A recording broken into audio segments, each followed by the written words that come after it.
evening, ladies and gentlemen, or welcome back if you're listening to the live show. I'm Joe, he's Nick, and this is the Nick and Joe Show on ThinkRadio.ca, and I just was trying to think of the right introduction there, Nick, and, you jinxed me.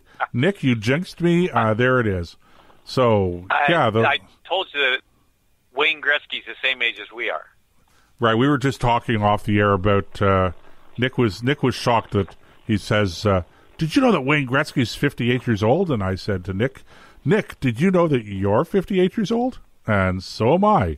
So, and that's only true to tomorrow. Actually, the truth is, Nick, I'm actually a little bit surprised because I actually thought that Wayne Gretzky was older than us. Not a lot older, but a little older. No, he was in his prime back in the 80s. Guess when we were in our prime? Oh man, I have not been in my. Yeah, we're not going to discuss. The years of my prime. It was the early years, Joseph. The early 80s. I just remember not the late 80s. I just remember Wayne Gretzky. He was a young NHL star, and I remember him playing for the Edmonton Oilers, which he did for many years. But he broke into the league, if I'm not mistaken, at 18 years old. And so that would have been in 1980. And that was the year that the Montreal Canadiens, after having won 4 consecutive Stanley Cups, got eliminated. I can't remember if it was in the first round, but it was by the Minnesota North Stars. And back in those days, I was a hockey nut. I just took my sports far too seriously. And I just remember when Montreal got eliminated, because if you're a Montreal fan, back in those days, man, you were used to winning. I remember, I don't remember what year it was. It might have been the 77, 78 year or whatever, but it was in that 4-year span. And the team, the hockey team, the Canadiens, in the entire year lost, I think it was 9 games. And I remember how upset we all were because they were obviously deteriorating because the year before they had lost only 8 games. So obviously on a decline. Yeah. Obviously on the decline. Anyway, those were fascinating, exciting years for the Montreal Canadiens, and I was a big fan. And but I remember when Wayne Gretzky broke into the league, I wasn't a very big fan, Nick. I didn't like him. I thought he was too. I don't know what the right word to. I know what we used to make fun of him. We used to say he was too disco. Disco, like he just had the flowing hair and the style, and Wayne Gretzky at the time, as a young man, yeah. Guy Lafleur had more flowing hair than he did. Well, yeah, that's true. But Guy Lafleur was, he was older. He was a middle-aged guy to us, Yeah, but he was still in his prime, and my God, I hated him because I was a Boston Bruins fan.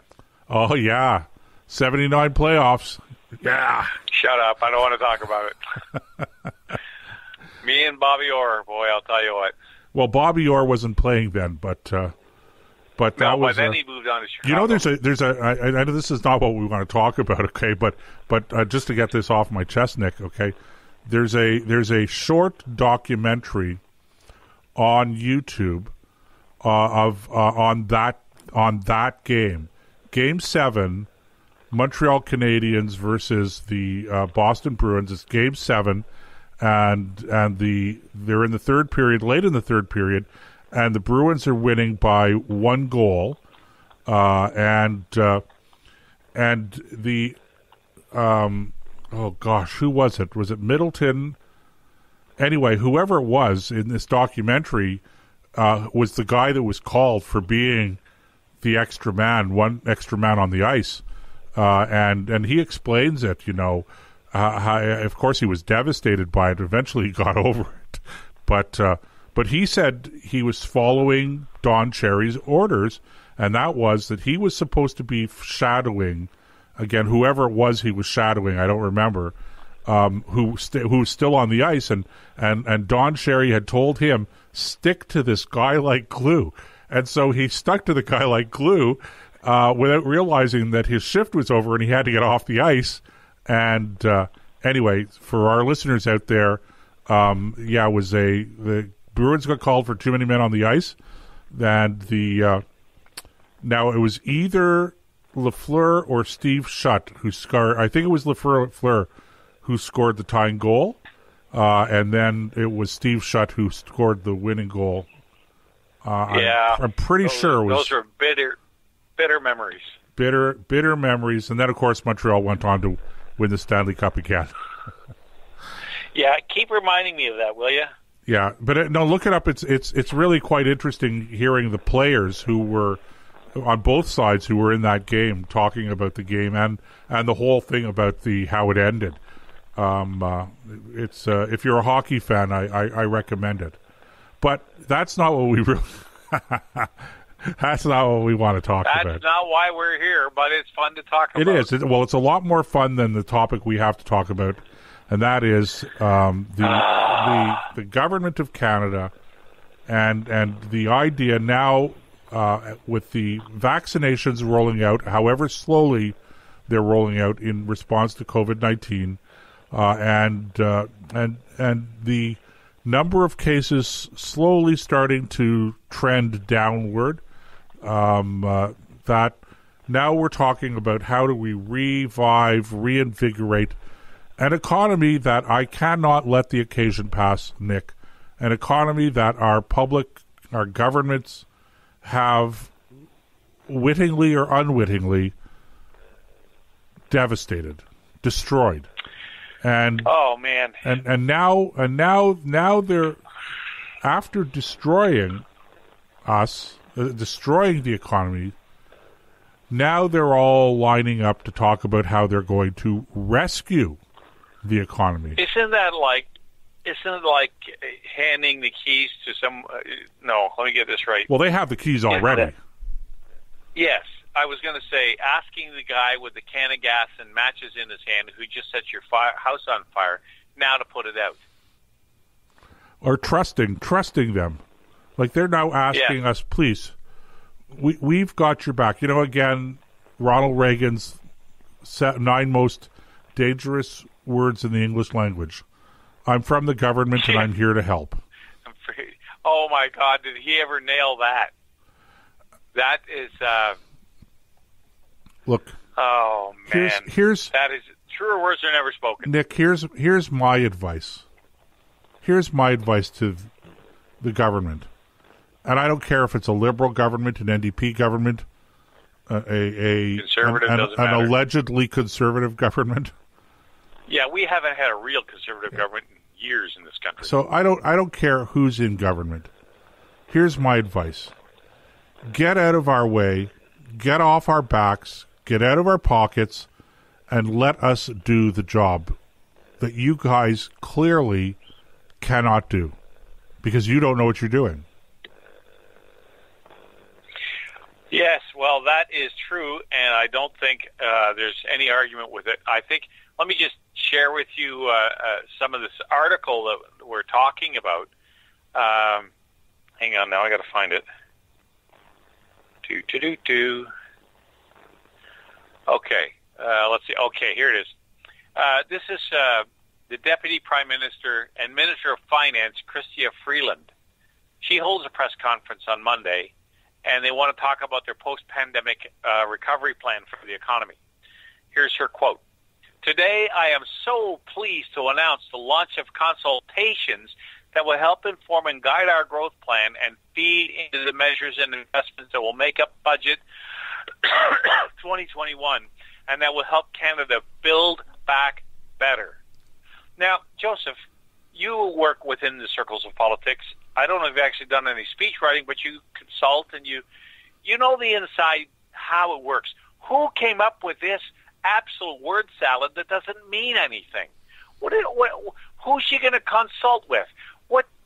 what kind of input is she going to get that's going to build back better what they just burned down?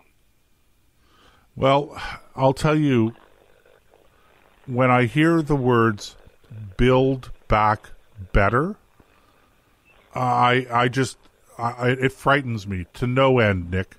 And I don't scare easy. But, I look at the record of our governments, and again, I'm speaking here from a nonpartisan point of view. I look at the record of our governments over the course of the last 12 months. I was very supportive, very understanding, very sympathetic to all of our governments, irrespective of what party was in office at the time, at the beginning of this whole pandemic thing. But as time went on, it became very clear to me, and I think to a lot of other people out there, that we didn't really know what we were doing, or they didn't really know what they were doing. There was a lot of flying by the seat of their pants, a lot of trial and error, a lot of just, making it up as you went along. And to start off with, given the fact that we didn't really know what we were dealing with, I was sympathetic. I said, okay, you got to give these guys a bit of a break, give them, some latitude. They're just doing the best they can. If they're erring on the side of caution. But as time went on, when we actually started to learn what we were dealing with, when there was actually data out there, and they continued to do the same things over and over again, and worse, when it came to lockdowns, when it came to restricting commercial activity, and culminating in curfews in the province of Quebec and stay-at-home lockdown orders in the province of Ontario. And all to save a failing healthcare system, or a healthcare system that already has cracks in it, because they don't want to do anything to reform the healthcare system when the going is good. And we have now hundreds of billions of dollars in additional debt that we could not afford to take on, but we have now taken it on. I look at all of this stuff and I'm thinking, and now you want to come back and say that you're going to lead the effort to build back? And not just to build back, but you're going to insult our intelligence by saying build back better. And I'm going, better than what? What does that even mean, build back better? Like, that's got to be code for something. Well, it's code. They're talking about the Great Reset, right? And they think that will be better. Maybe that's what she's implying here. Now, further on in the article, it gets even richer. She said that the government wished, we're talking about the vaccine now, that the vaccine was being distributed more quickly and that the government is doing everything in their power to speed the rollout of vaccines.